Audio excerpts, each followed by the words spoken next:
Coffee processing has many stages. Here we have displayed that we hand pick red cherries.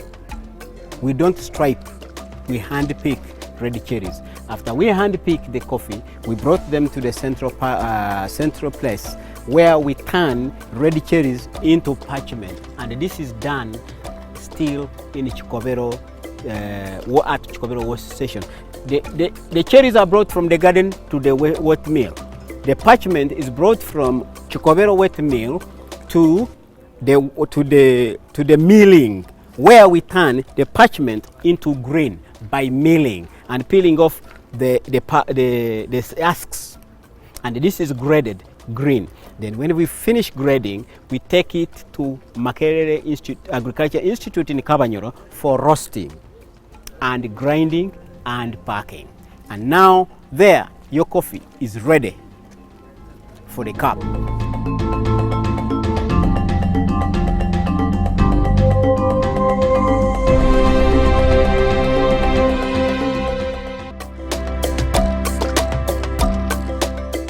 For farmers out there, how does one qualify to bring their produce here for value addition? We meet Mr. Nsadu Edmond, a food technologist at Chured, to throw more light on what is required. We receive entrepreneurs through, we normally have an annual innovation challenge where we have a competition across the country for entrepreneurs and various value chains. They submitting their ideas, and we normally have judges from the public, and they evaluate these ideas, and then they are selected and they are enrolled into incubation. But we also have walk-ins and referrals, so entrepreneurs are free to come in and supported here at the incubator. We support, actually we work more with the youth. Most of our support is over 70% youth, but we also work with the farmers, especially in coffee and also fruits and vegetables. There is so much to learn about this darkly colored, bitter and slightly acidic beverage with a great aroma. Okech helps us understand the cupping and how to tell the different aromas of coffee. These charts help us during cupping our coffee. Like if I'm talking about cupping is the tasting of coffee to know the different flavors, the taste, the body. When we taste our coffee, like if we chew like this, there's a scent that comes, and that scent, it is here. There's nutty, there's lemon, there's orange, there's grape nut, there's fruity.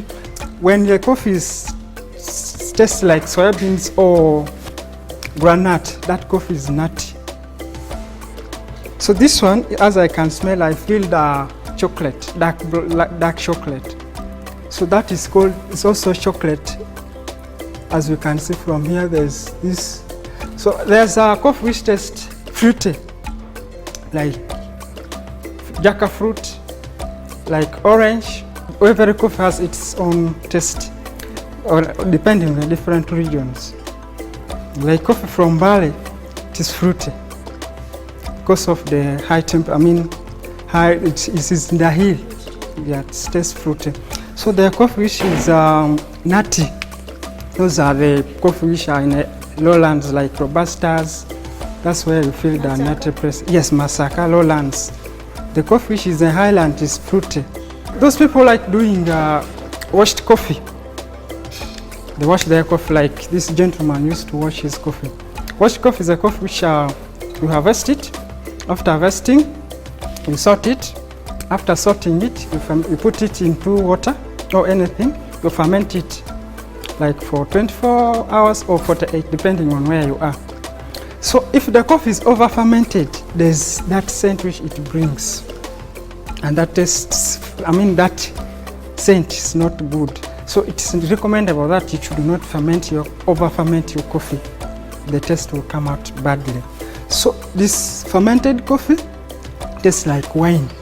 Now there's coffee which tastes like green vegetable. like green vegetable. That coffee is the coffee which is, that tree is very old.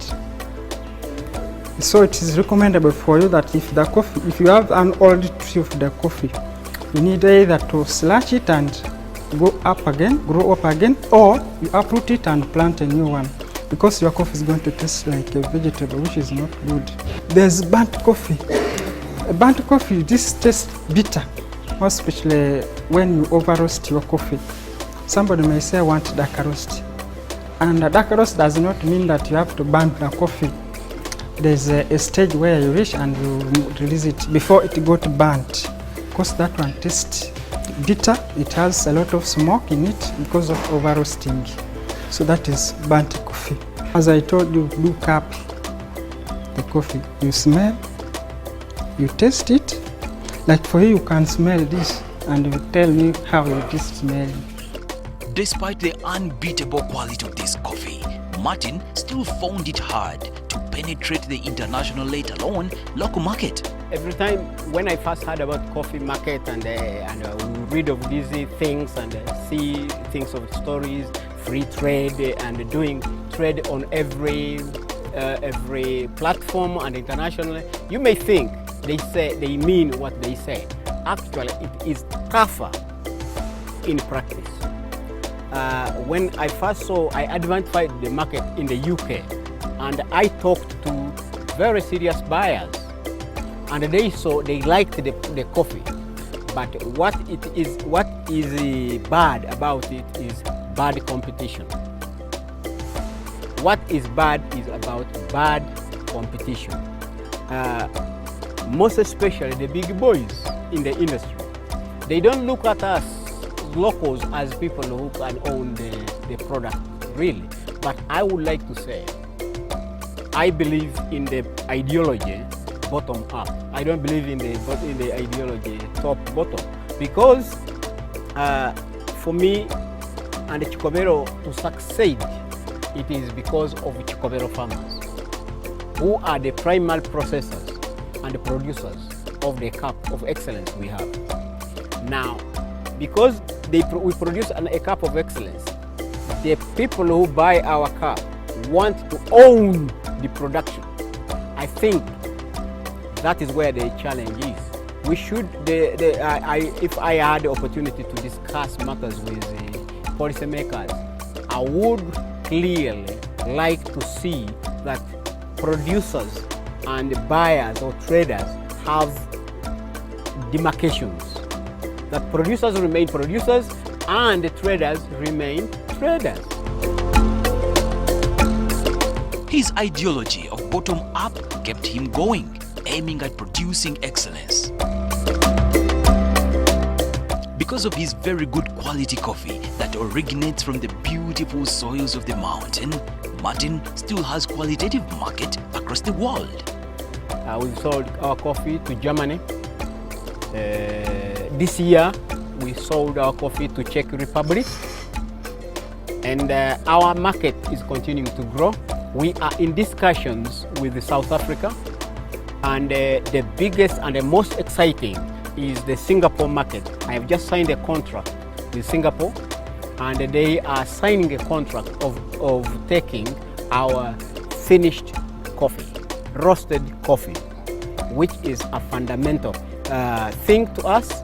We signed a contract in 2020, but we failed due to interferences of the pandemic.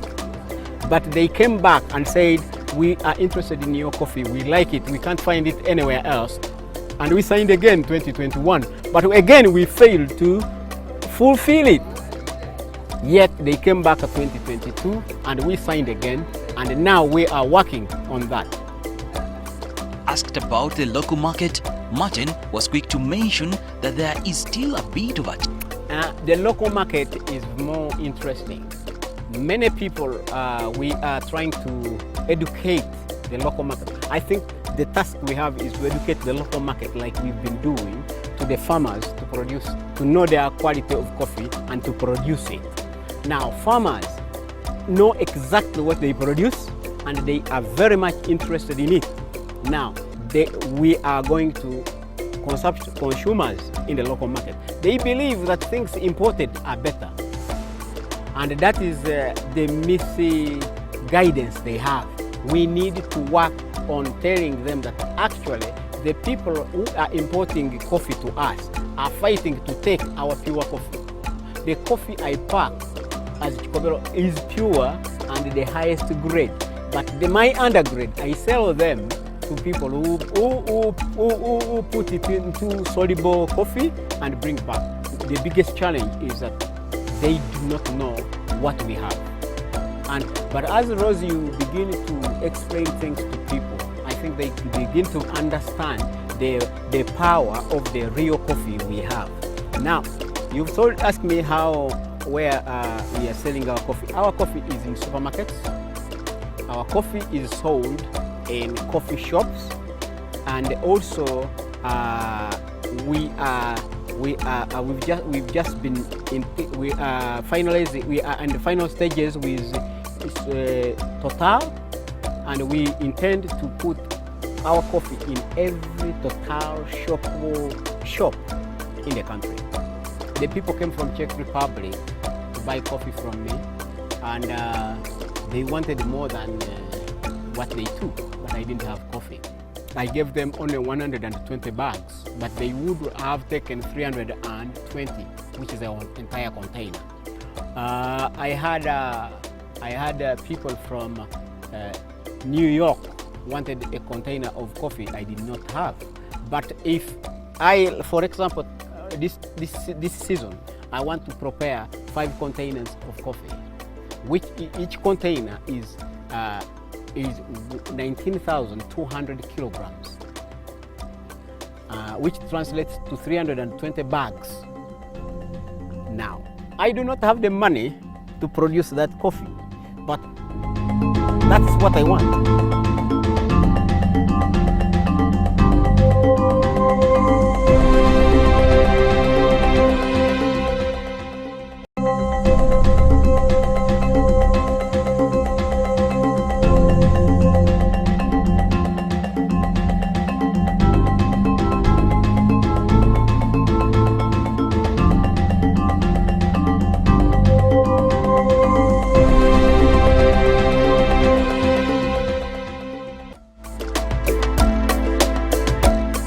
Asked on whether Martin was looking at working with fellow farmers within the Bugisu region to produce more coffee so as to be able to satisfy the market, he is affirmative. No. What I am doing, we do specialty coffee of single origin. We do coffee from a particular area. So that's why we have the consistency. What I would like to do in the region is I would like to show other coffee processors, producers, the method of the importance of single origin, so that you get the coffee, you give it a brand and it becomes that particular. That is what I would like to do. Replicate the particular work what we're doing to other regions, that they produce the coffee from that particular area, the people of the area owns the coffee and passionately produce the best cup out of it. Coffee holds an important position in Uganda's cash crops, if not the best export we have, a legit seed of gold. When we talk about coffee, we need to talk about money, we need to talk about stages. The first thing is that the coffee, the primary coffee, the cherries. My farmers in Masira sub-county are the highest paid farmers of cherries in the country. Last season, our farmers closed a kilo of those cherries at 2,500. That is history. It has never been done. Now, when we process it, for me to finish a kilo of parchment to that level, I finish it at 14,000. And then when I finish it at green, I am at 15,000. And I sell it at 20 and above, depending on which market I'm selling. Now, when I go to the value added with the all the processes included, a kilo is at 50,000. Challenges are a necessary evil in life. Most farmers have faced quite a number of these. Martin here is not an exceptional. The biggest challenge I first got was when I came with the ideology of making coffee in a central place, because everybody knew that they do their individual coffee. But when we did the tests, those coffee had inconsistencies. So we had decided to do coffee in a central place, prepare under one one operation.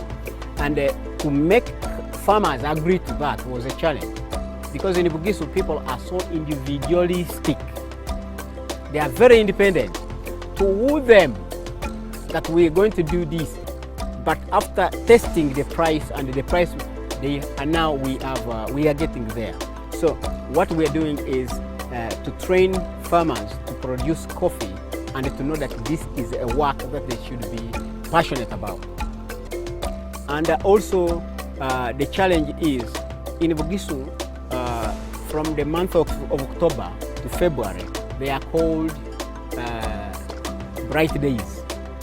When the coffee is at its peak, it is a time for harvest. And normally when we're growing up, most people will say, I'll beat you and pay you, because they had money in the pocket. So, but when it comes to March and the following month, the people are too poor. So so that was a very big challenge. But what we've done is now to help people, to help our farmers that we've there, to spread their income across the year, so that they are not spending all the money they get in harvest during harvest, but spread the money across the season. So that was one of the biggest challenges. Two, the working capital. Coffee is seasonal, and I needed to have coffee throughout the year. So to have coffee in our stock, to produce enough coffee that would go take us a whole year, is the biggest challenge I've ever got.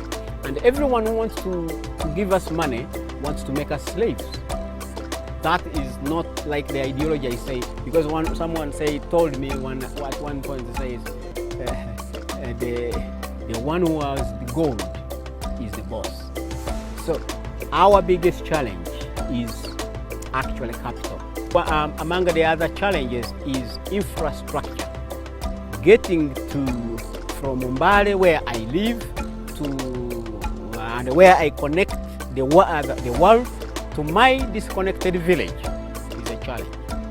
The road is impassable. When the heavens open like they have now, the probabilities of getting to my village, to the farmers, is zero. Though I was taught in mathematics that the probability should always be, but the probability of getting to my village is zero. And also, the biggest issue is how to keep coffee clean out of the molds, because molds are very bad. They spoil the cup. And so during coffee harvest is the heaviest rain. We have every opening is open, so the rain comes when it wants. And to have our coffee prepared well, we need greenhouses. So the other factor still goes back to capital. Then the other big challenge, bad competitors, and that is not a scare. This is not a challenge really that we should get worried about. I think we should be bold to stand against such, and that is what we're training the people of Masira, that they are able to produce the best coffee, they are able to market their coffee. And if you have something good, people come to you. I think I like my teacher told me a few years ago and say, people buy you, they don't buy what you're selling. Martin and his team are starting to bring back the organic practices they were taught by their forefathers, because it has proved formidable in maintaining soil quality. Actually, we were taught from a younger age the seed berry borers and the other things that they buy berry borer, buy coffee. We were told by our parents they used to use ash, pepper, and mix a number of Namsuja, there are certain leaves that they would mix and use to spray and kill those. But when they turned to using fertilizers, most of their coffee became a problem. Now people have gone back to the original method of preserving their coffee, and it works better. If you look at our documentation that we're doing, we are encouraging people to use more of organic, do mulching, and like maybe I forgot to tell you is that among the farmers, though we have trained the entire farmers, we have trained, skilled, documented 420 farmers how to do organic practices, and we've been audited. 107 of them have been audited by EcoCert to be certified organic. I guess we are likely to get our certificate maybe this month probably, and but our target is to document, train, and know each and every farmer in Masira, so that we know that so and so has 5,000 trees, but he can only look after 1,000. How can we improve that he makes all of them unique? So that is what we're doing, and that's where we are heading. He also has bigger plans to continue training the community for a better society. One of the biggest achievements I would celebrate, and even if I go to the grave now, I have brought light to my community.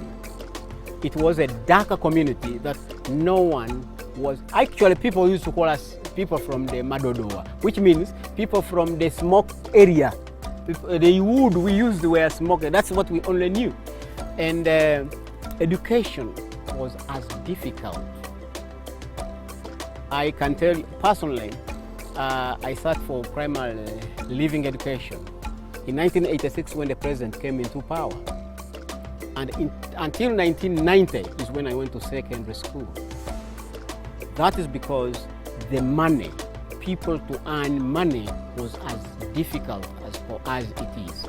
Today, I have built schools. I have 2 schools, and since I started schools in 2010, I have 1,200 children gone through secondary school. That is, I think that's a celebration. I have sponsored about 180 children. I pay school fees through what I do, and the other day, one of our own was elected the general secretary of the student of East Africa Student Council from the community that was once nothing. A number of them are beginning to graduate. Last May, we had the first female nurse graduate from our community, which has never happened. So I am trying to pack now and the people are finding it easy. The other time we had actually the biggest is that people are now competing to take their children to Mukono, Wakiso schools from that community, from the coffee production. So that is unique. Above all, I have my family, my own family. I come from the hunters family. And when I was growing up, actually one of our residents told me, let these ones grow up, we'll beat them when they steal our things. So people viewed us as people who go nowhere and who work for others. But actually through these little works of putting together, our family is absolutely different. And many other families that had no hope of ever changing a community. In a few years, about 3 years ago, one of our sponsored child was the first, after 30 years, sitting for primary 7 in a certain family. And the man came and says, thank you for helping our family to sit a child after 30 years in primary. These are very simple and small doings, but they make a lot of impact. That's it for this episode of Seeds of Gold. We thank very much the men and women who tirelessly till the land to feed the world. Next week on the show, Like here, there are some branches which have dried up, dry backs. So this one you can just remove to allow more production and in a better way. All this we are doing to see that we come up with good quality coffee. Quality, you have to do all those agronomic practices and post-harvest handling. They must be done.